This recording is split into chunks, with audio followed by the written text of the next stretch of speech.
नमस्कार दोस्तों, आपका बहुत बहुत स्वागत है एक कदम अध्यात्म की ओर में। कंतारा फिल्म में दिखाए गए देव कोई काल्पनिक नहीं है, बल्कि हमारे देश में यह परंपराएं सदियों से चली आ रही हैं। इन्हें पंजुर्ली कहते हैं।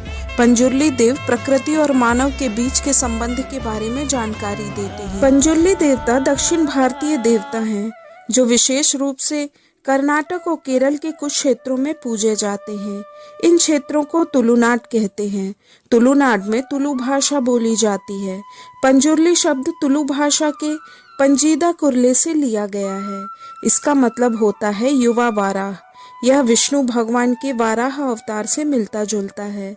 पंजुर्ली देवता को तुलुनाड क्षेत्र के सबसे पुराने देवताओं में माना जाता है। वहाँ के लोग कहते हैं कि जब इंसान ने पृथ्वी पर खेती शुरू की तो जंगली सुअर फसल को खाकर बर्बाद कर देते थे। लोगों ने इसे देवताओं के क्रोध की तरह माना और वे वाराह की पूजा करने लगे। पंजुर्ली देव के बारे में कहानी मिलती है कि एक बार एक सुअर के 5 बच्चे हुए, लेकिन उनमें से एक बच्चा अपने परिवार से बिछड़ गया। वो अकेला मरने के कगार पर था, क्योंकि उसे भूख लग रही थी। इत्तेफाक से उसी समय वहां देवी पार्वती भ्रमण के लिए निकली और उसे अपने साथ कैलाश ले आई। अपने पुत्र के रूप में उसका पालन पोषण किया। समय के साथ वो एक बड़ा और शक्तिशाली सुअर बन गया। उसके दांत निकल आए और उसके दांतों में खुजली होने लगी। खुजली की वजह से उसने पृथ्वी की सारी फसल को बर्बाद कर दिया। इससे खाद्य सामग्री की कमी हुई और पृथ्वी के लोग भूख से मरने लगे। इस परिस्थिति को देखते हुए भगवान शिव को अत्यंत क्रोध आया। उन्होंने उस सुअर को मारने का निर्णय लिया। जब माता पार्वती को इसके बारे में पता चला तो उन्होंने शिवजी से अनुरोध किया कि वो ऐसा ना करें। उनके अनुरोध पर महादेव ने उस सुअर को नहीं मारा। सुअर ने उनका धन्यवाद किया और शिव ने उसे पृथ्वी पर जाकर फसल और लोगों की सुरक्षा करने को कहा। तब से पंजुर्ली देवता पृथ्वी पर आए और लोगों ने उनकी पूजा शुरू कर दी। पंजुर्ली देवता को भारत के विभिन्न हिस्सों में विभिन्न नामों से जाना जाता है और उनकी पूजा की रीति भी अलग अलग होती है। दक्षिण भारत में वे वाराह, जिसे बोर भी कहा जाता है, के रूप में दिखाए जाते हैं, लेकिन कभी कभी एक मास्क पहने आदमी के रूप में भी उन्हें दर्शाया जाता है। उनकी बहन का नाम कल्लूर्ती है और उनका मंदिर मैंगलोर में है। दोनों को भाई बहन के रूप में पूजा जाता है, जिसे कल्लूर्ती पंजुर्ली देवा कहा जाता है। तुलुनाड के सभी लोग उनकी पूजा करते हैं और उन्हें परिवार के मुखिया की तरह मानते हैं। सभी अपनी पारिवारिक समस्याएं उनके समक्ष रखते हैं। वे उन समस्याओं को सुलझाते हैं और उनके विवाद पर निर्णय भी देते हैं। सबको उनके निर्णय पर सहमत होना होता है। कहा जाता है कि कल्लूर्ती सुझाव देती हैं और पंजुर्ली अंतिम निर्णय लेते हैं। कर्नाटक, केरल और दक्षिण भारत के कुछ हिस्सों में पंजुर्ली देवता की पूजा करने के लिए समारोह का आयोजन किया जाता है, जिसे भूता कोला कहा जाता है। भूता कोला को देवा कोला या देवा नेमा भी कहते हैं, जिसमें भूता का अर्थ है दैवीय शक्ति और कोला का अर्थ है नृत्य।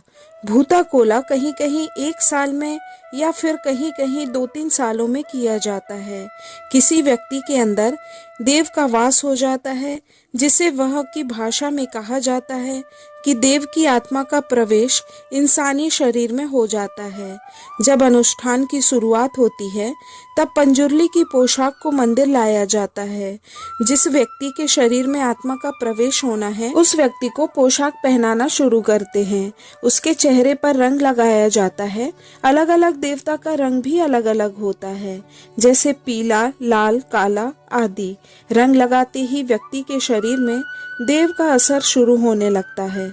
उसका शरीर हिलने लगता है और तभी घर और गांव की स्त्रियां उस देवता का गाना या देव पाठ गाना शुरू कर देती हैं। धीरे धीरे व्यक्ति के अंदर और ज्यादा मूवमेंट होने लगती है और वह हिप्नोटाइज जैसा हो जाता है। उसे अपने आसपास की चीजों की याद नहीं रहती। उसका पूरा श्रृंगार किया जाता है। अंत में उसे मंदिर के भंडार से आभूषण पहनने को दिए जाते हैं। उनके आभूषणों में गग्गरा भी होता है।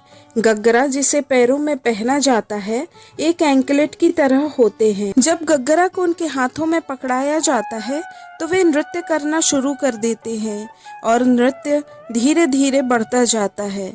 फिर उनके हाथों में जलती हुई मशालें दी जाती हैं। जैसे जैसे देवी शक्ति का शरीर पर असर बढ़ता जाता है, वैसे वैसे वह माध्यम नृत्य करता है।